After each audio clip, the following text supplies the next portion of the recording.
Om Swastiastu. Assalamualaikum warahmatullahi wabarakatuh. Shalom, namo buddhaya.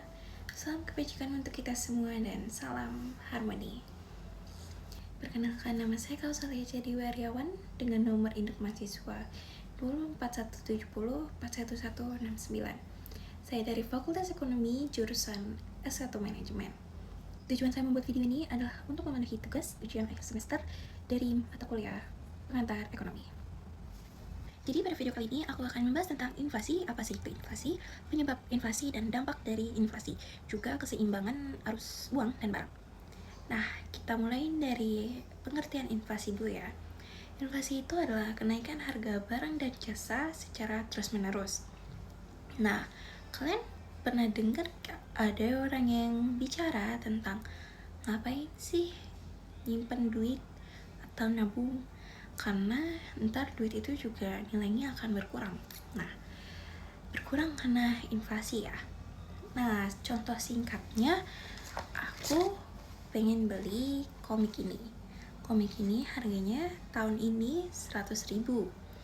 Nah, mungkin aku belum pengen banget nih buat beli komik ini, jadi duitnya aku tabung dulu di bank dengan harapan dapat bunga 5%.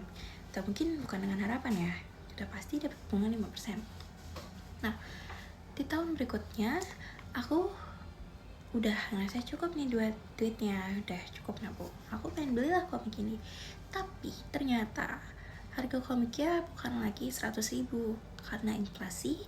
Jadi harga komik ini naik menjadi 110.000. Seperti itu. Nah, pada kesempatan kali ini aku akan membahas tentang penyebab terjadinya inflasi. Sebenarnya dalam dunia ekonomi ini, penyebab terjadinya inflasi ini sangat kompleks banget ya. Tapi aku akan mencoba menjelaskan dalam 4 penyebab yang paling sederhana. Kita mulai dari yang pertama, yaitu demand dan supply. Demand dan supply ini adalah penyebab inflasi yang paling klasik banget di dunia ekonomi.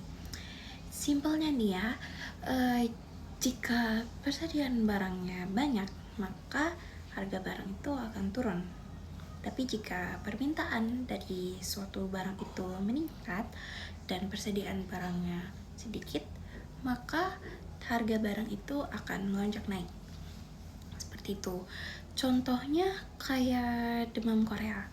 Nah, kayak misalkan kita lagi menggebu-gebu nih tentang K-pop, pokoknya supaya berhubungan dengan Korea, pasti kita kayak pengen punya perintilan Korea atau makeup dari Korea atau bahkan fashion dari Korea. Kita pasti pengen kan gitu. Itu yang menyebabkan permintaan naik dan berhubung ke inflasi.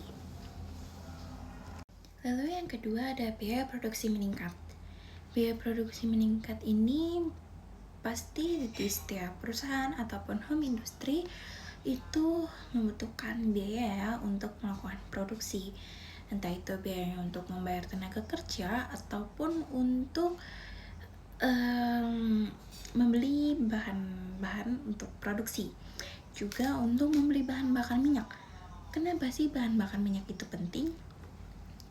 Ya karena di setiap perusahaan ataupun home industry pasti mesin-mesinnya itu membutuhkan minyak untuk bekerja. Lalu bagaimana jika perusahaan itu butuh bahan bakar minyak untuk mereka mendistribusikan barang produksinya? Nah, dari situ juga akan berpengaruh ke hasil harga dari barang tersebut. Lalu juga untuk tenaga kerja, jika kita menaikkan gaji tenaga kerja, pasti harga dari hasil harganya juga ikutan naik. Karena bagaimana tidak, jika kita menghabiskan biaya kita di tenaga kerja untuk membayar tenaga kerja, bagaimana untuk memproduksi barang?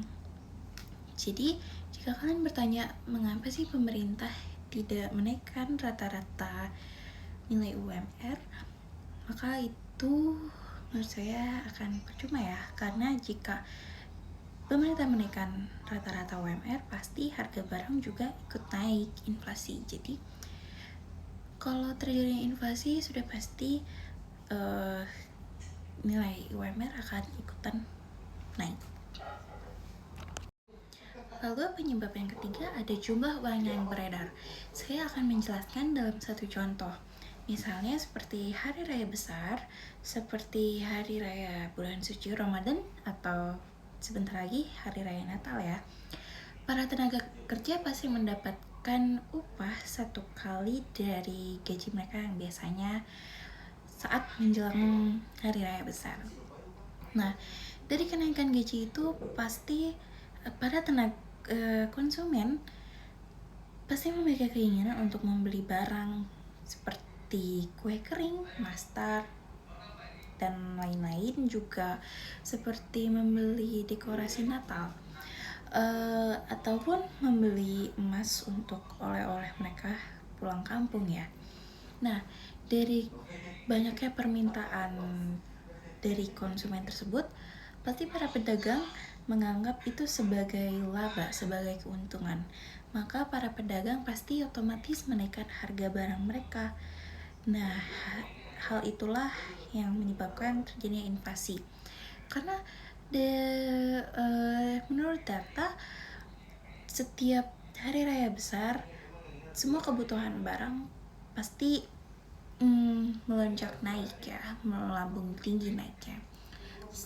Termasuk seperti tiket transportasi, seperti tiket bus, tiket pesawat, itu pasti harganya jauh lebih tinggi pada saat hari-hari besar. Seperti itu. Lalu penyebab yang keempat ada impor barang dari luar negeri. Umumnya negara-negara pasti berdagang satu sama lain kan. Masalahnya apa sih yang menyebabkan harga impor barang itu mahal? Bisa jadi karena negara tersebut mengalami inflasi atau ada kebijakan baru di bea cukai seperti bea administrasi dan lain-lain.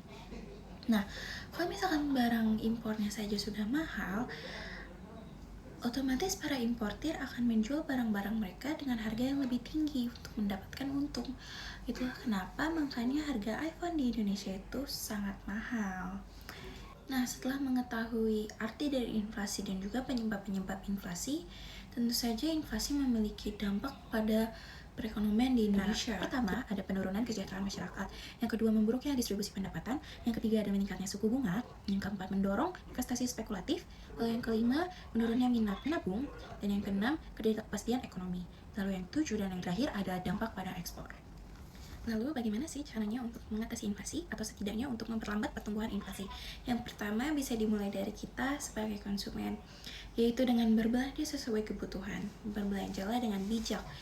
Tidak perlu membeli barang-barang yang setidaknya tidak kita butuhkan agar permintaan tetap terjaga. Tentu saja Bank Indonesia juga melakukan upaya ya untuk menekan laju inflasi ini.